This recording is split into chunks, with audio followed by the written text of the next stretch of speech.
Bonjour à toutes et à tous et bienvenue sur 1000 délices d'électrotechnique. Nous sommes arrivés à la 8e leçon de la playlist physique appliquée et le thème qui sera abordé dans cette vidéo concerne les circuits magnétiques parallèles. Nous commençons par un rappel des thèmes fondamentaux que nous avions traités dans la vidéo précédente. Premièrement, la loi d'Hopkinson qui nous indique que le flux magnétique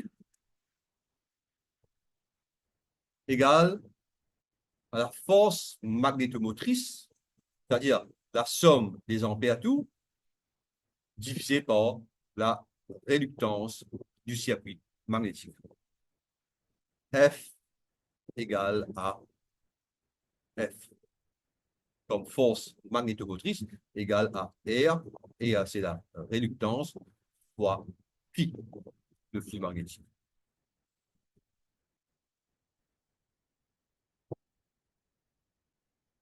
Et bien sûr, la réluctance est donnée par L. L, c'est la longueur du trajet et parcouru par le flux, okay? Longueur du chemin qu'emprunte le flux magnétique, divisé par la perméabilité du milieu magnétique. Mu0, c'est 4 pi fois 10 à la puissance de moins 7 Henri par mètre, fois la section du trajet, bien du chemin magnétique, longueur du chemin magnétique. Et deuxièmement, lorsque le flux magnétique emprunte plusieurs chemins successifs, c'est-à-dire différents circuits en série, la réluctance totale est égale à la somme des réluctances individuelles. Réluctance du chemin 1, réluctance du chemin 2, ainsi de suite. Donc, le flux, toujours depuis la loi d'Hopkinson, le flux, c'est la somme des ampères-tours divisé par la réluctance totale dans un circuit magnétique en série où la réluctance totale est égale à la somme des réluctances individuelles.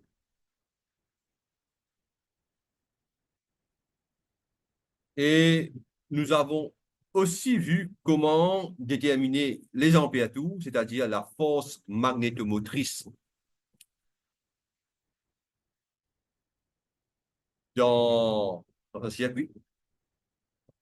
Okay?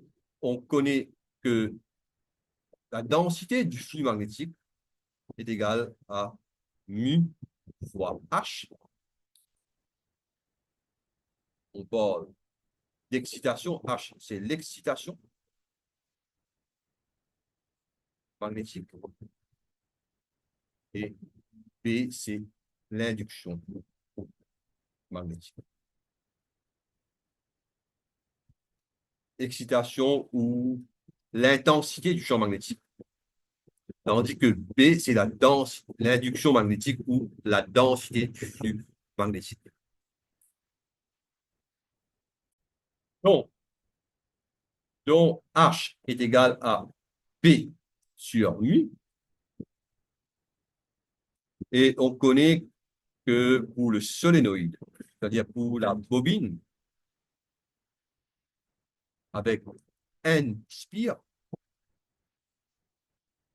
circulant un courant de I, la densité du flux magnétique P égale à mu N divisé par la longueur, bien sûr, longueur de la bobine, fois I. Donc, H égale à P sur mu qui est égal à NI divisé par L. Et là, c'est les ampères-tours. Donc, la force magnétomotrice est égale à H fois L. Et dans les circuits magnétiques en série, la force magnétomotrice totale égale à la somme des forces magnétomotrices individuelles, c'est-à-dire la somme de H fois L dans chaque partie du circuit. Dans chaque partie du circuit. Okay. Maintenant, nous passons au sujet principal de la vidéo, c'est-à-dire l'analyse des circuits magnétiques en parallèle. D'abord, il faut savoir qu'un circuit magnétique ayant deux chemins, plus, deux ou plus, ou le flux magnétique, c'est-à-dire on a, allons dire, une bobine qui produit un flux de phi, et ce flux est divisé en deux ou plusieurs chemins. Et ce type de circuit est appelé un circuit magnétique en parallèle. Ici, nous avons deux exemples où le circuit magnétique est formé par trois branches. Dans le premier exemple, la bobine magnétisante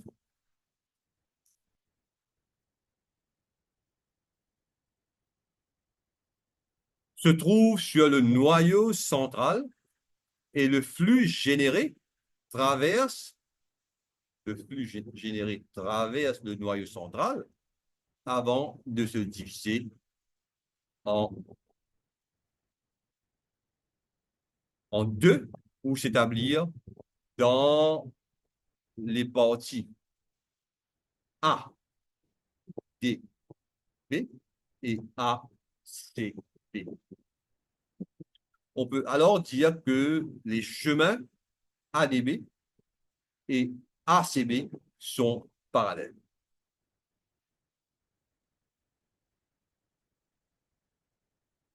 Ici, les longueurs de ces chemins sont parallèles et le matériau magnétique, le milieu magnétique est identique. Donc, la réluctance de, partie, de la partie gauche et de la partie droite sont égales. Dans le deuxième exemple, la bobine magnétisante se trouve sur la branche à gauche. Le flux produit circule dans les chemins E, F, A, B, flux phi, puis se divise en deux parties. Une partie qui prend le chemin PE et l'autre qui circule dans le chemin B, C et E. Et là, on peut dire que ces deux chemins, BE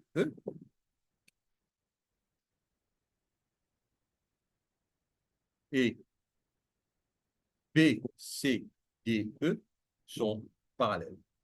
BE et BCDE.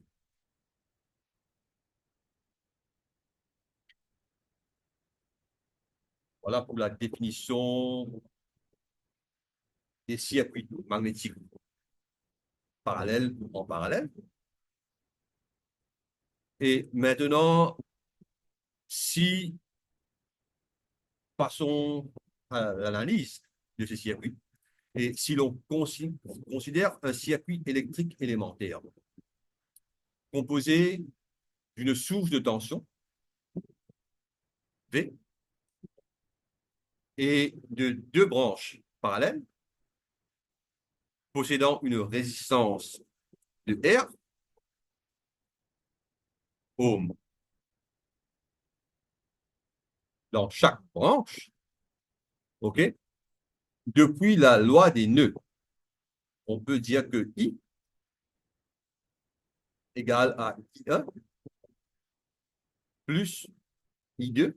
Et dans ce cas-ci, et puisque les deux résistances sont identiques, et I est divisé en deux parties égales, I égale à I2, I sur 2 plus I sur 2. Aussi, on sait que dans les branches parallèles, les tensions sont égales. Donc, allons dire P1,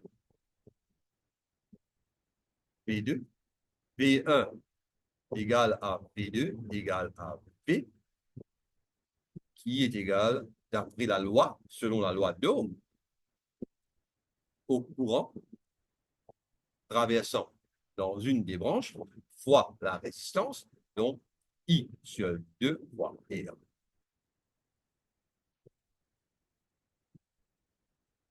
Voilà. Et dans un circuit magnétique parallèle, on peut dire que le flux total égale à la somme des flux dans les branches parallèles. Par exemple, ici, on peut dire que phi égale à phi 1 plus phi 2.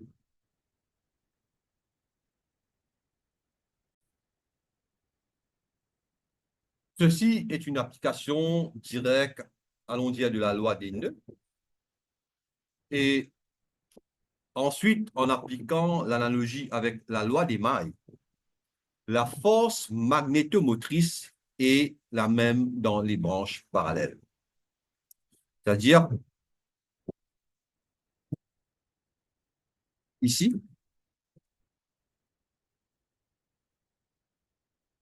les deux branches, BE et BCDE, sont parallèles. On peut dire que la force magnétomotrice de BE égale la force magnétomotrice de BCDE. Ou bien, on peut dire que phi 1 fois EA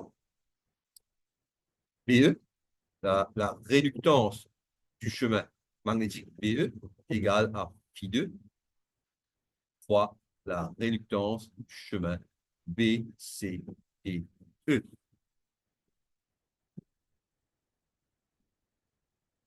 Et c'est ça que j'ai écrit là. La force magnétomotrice sera la même dans les chemins parallèles.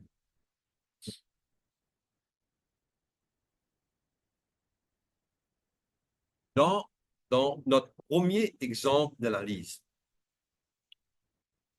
nous considérons la figure suivante, qui se compose de trois branches. La bobine magnétisante constituée de N ispire, parcourue par un courant de I ampères, est située à l'extrémité gauche. Cette bobine génère un flux de phi Weber qui se divise en phi 1 Weber et phi 2 Weber dans les branches BE et BCE, comme expliqué juste en dessous. Dans le chemin EFAB, le flux est égal à phi et la longueur est de L mètres. Longueur est de L mètres, c'est-à-dire on ajoute la longueur de EF, AB, FA et AB, trois parties. Le flux est égal à phi, la longueur est de L mètres. La section est uniforme dans toute la partie EFAB égale à A mètre carré, dont la réductance est égale à L divisé par mu0, mu R fois A. Et depuis la loi d'Hopkinson, la force magnétomotrice de E, F, A, B est égale à phi fois R, phi fois L divisé par mu0, mu R fois A, qui est égal à NI. N fois.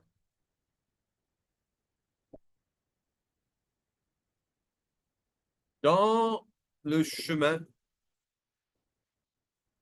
PE, le flux est égal à pi1, la longueur est égale à L1, longueur de BE, et la section est uniforme, bien sûr, et égale à A1 mètre carré.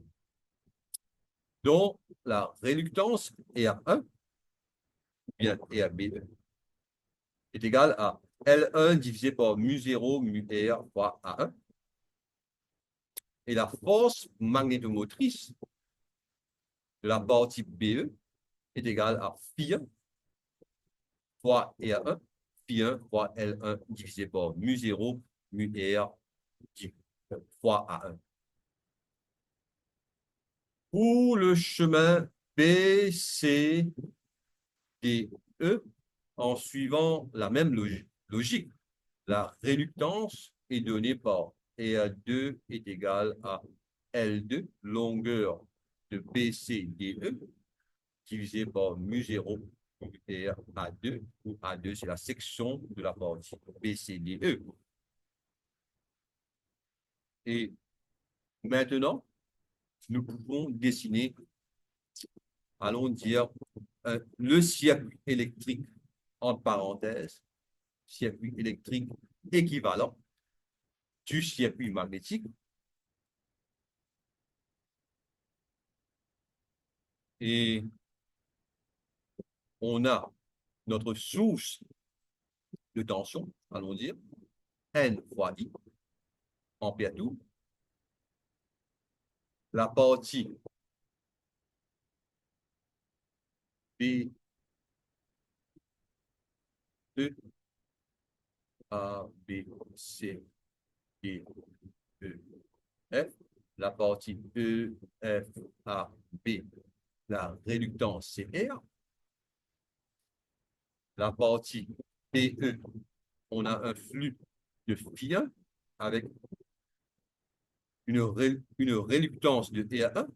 Et la partie BCDE, on a un flux de phi2 avec une réluctance de R2. On peut alors dire que, premièrement, phi égale à phi1 plus phi2, analogue à la loi des nœuds. Deuxièmement, la force magnétomotrice dans les branches parallèles sont identiques. Donc, phi, on connaît que depuis la loi d'Hopkinson, phi égale à F est égal à E à phi. Force magnétomotrice est égale à E à phi. Donc, phi1 et à 1 égale à phi2 et à 2. Deuxième équation. Nous avons deux équations additionnelles.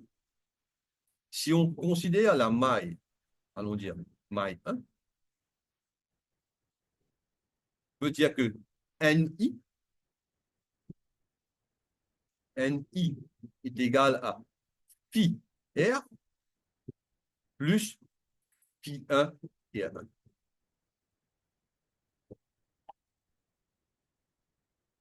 Maille 1. Ou si on considère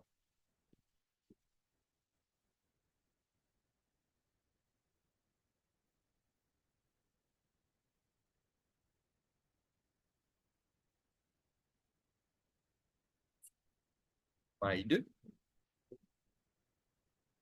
on peut dire que NI est égal à R phi plus R2 phi 2.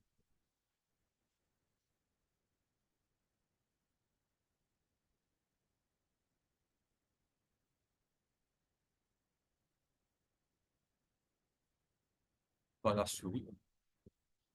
Voilà. Donc, allons dire qu'on a quatre équations. 3A, 3B.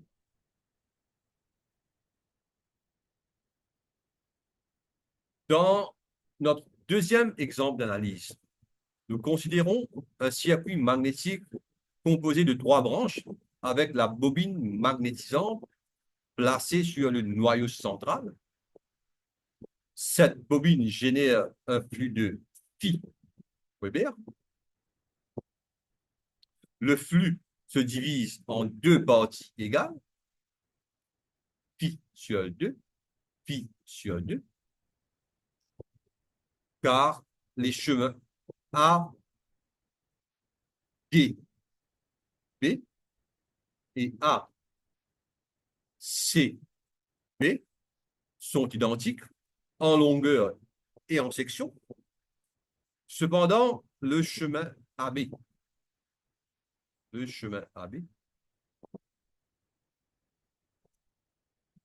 est constitué de trois circuits magnétiques en série, premier, deuxième, troisième, et tout simplement dû à la présence d'un entrefer dans cette partie.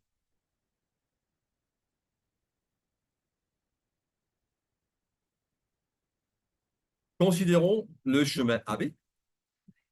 Le flux, c'est phi Weber.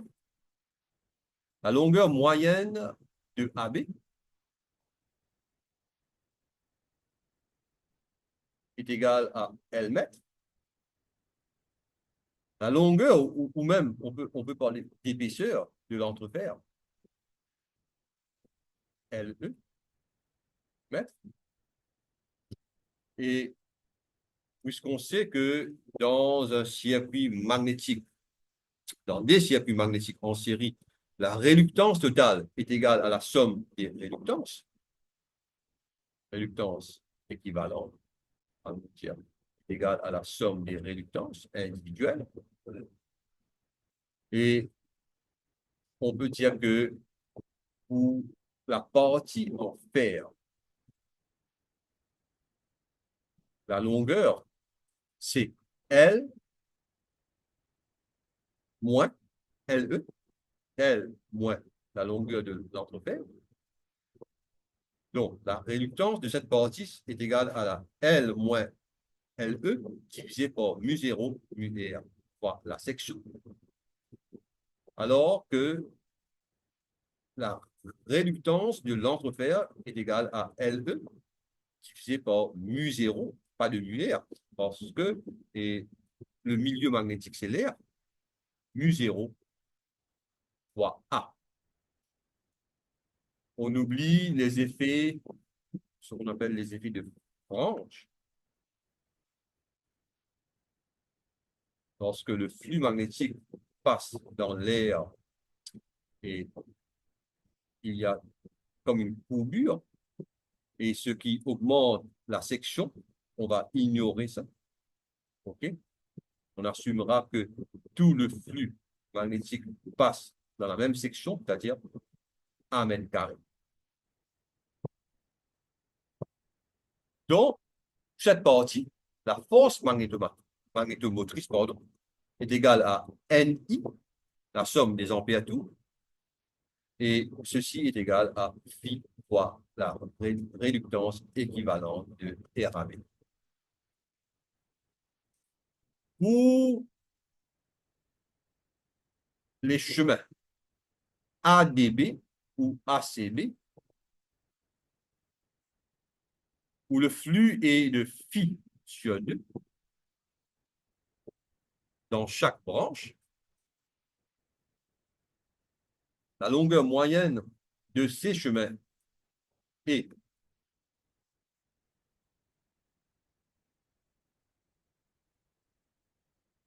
moyenne de ces chemins est L1 mètre. Donc, la réductance de ACB est égale à la réductance de ADB est égal à L1 divisé par mu0 mu R fois A. Et la force magnétomotrice est égale au flux phi sur 2 fois la réductance L1 divisé par mu0 mu R fois A. Et maintenant, on peut dessiner notre circuit électrique équivalent.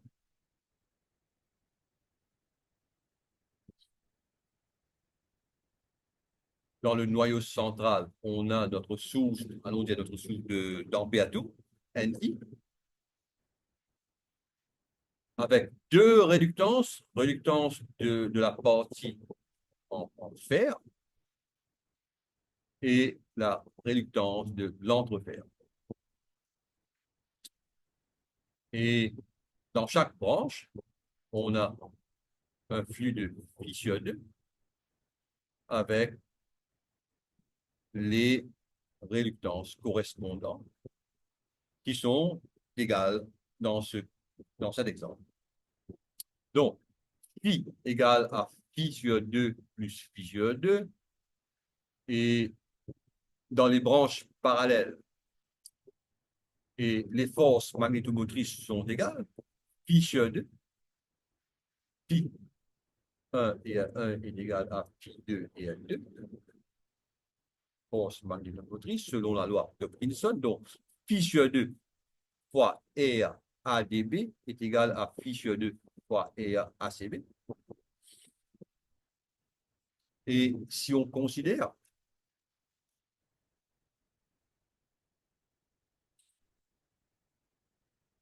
la maille, hein, on peut dire que NI est égal à pi fois RE plus RFE plus pi sur 2 fois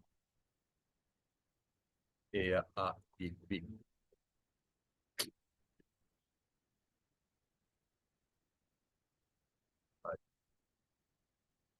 Donc, 1 NI est égal à phi fois RFE plus RE entre parenthèses, plus phi sur 2 fois RADB. Et si on considère la maille 2, et NI est égal à phi, de toute façon, les deux sont égales, parce que RADB est égal à RACB. Deux équations identiques. Maintenant, nous allons résoudre une question dont l'énoncé est la suivante. Une structure magnétique en acier moulé est fabriquée à partir d'une barre de section 8 cm x 2 cm, comme illustré ci-dessous.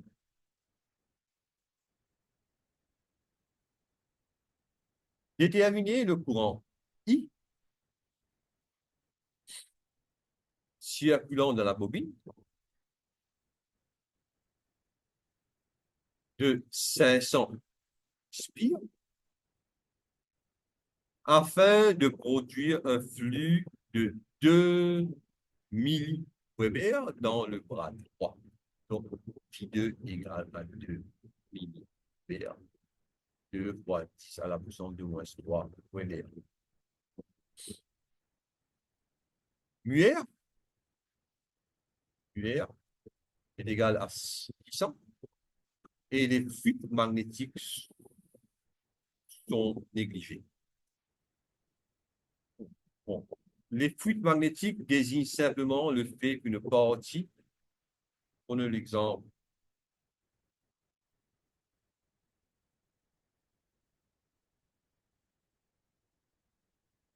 de bobine entourant un noyau toroïdal.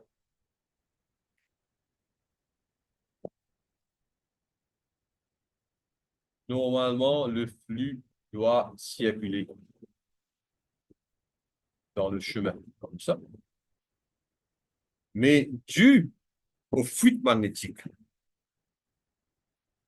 une partie de ce flux peut emprunter un autre chemin que celui prévu.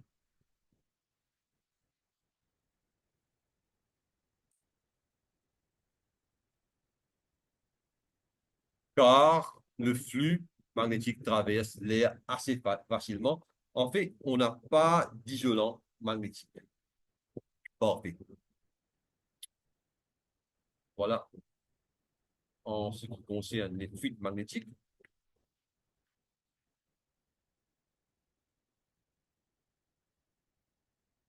Bon, dès le début, on peut dire que phi égale à phi 1 plus phi 2 depuis la loi des nœuds. Et puisque les chemins C et D sont parallèles, les forces magnétomotrices sont identiques dans ces chemins, ce qui veut dire que phi 1 et 1, phi 1 fois la réluctance de C est égale à phi 2 fois la réluctance du chemin D. Donc, phi 1 fois 15, la réluctance c'est L divisé par mu A.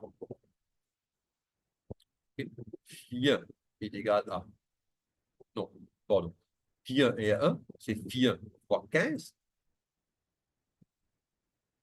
15 centimètres, c'est 15 fois 10 à la puissance de moins 2, divisé par mu fois A. A, c'est la section, est égal à phi 2 fois 25 fois 10 à la puissance de moins 2.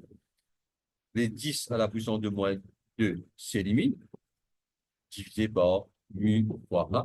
Mu fois A aussi sont éliminés. Donc, 15 phi 1 est égal à 25 phi 2. On nous a déjà donné phi 2. Phi 2, c'est 2 milliweber. Donc, phi 1 est égal à, en faisant les mathématiques, en manipulant, on trouve que phi 1 est égal à 10 sur 3 milliweber. Et phi est égal à la somme de phi 1 plus phi 2. Donc, phi est égal à 10 sur 3 plus 2, 16 divisé par 3 milliweber.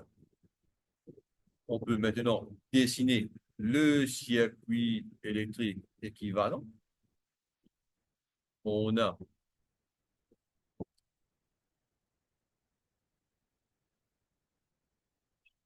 deux 2 milliweber, pi 1, 10 sur 3 milliweber, pi, c'est 16 sur 3 milliweber, n, c'est 500, I, on ne connaît pas, c'est la valeur du courant I qu'on nous a demandé,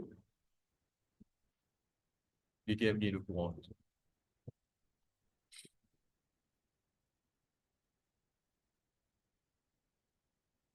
Et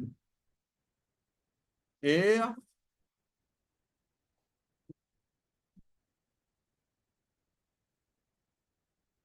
est à 1 et est à 2. On connaît la longueur des chemins, 25, 15, 25. Donc, on peut facilement déterminer les réluctances, la valeur des réluctances. Si on considère maintenant la maille 1 dans le circuit électrique équivalent, NI est égal à phi fois R plus pi 1 R. Donc, 500 fois I, 500 fois I est égal à 16 sur 3 fois 10 à la puissance de moins 3, 16 sur 3 milliweber, fois 25 cm, L, divisé par mu0, mu r, et 16 fois 10 à la puissance de moins 4, c'est la section, parce que tout simplement, une section de 8 fois 10 à la puissance de moins 2 fois 2 fois 10 à la puissance de moins 2, qui devient 16 fois 10 à la puissance de moins 4 mètres carrés.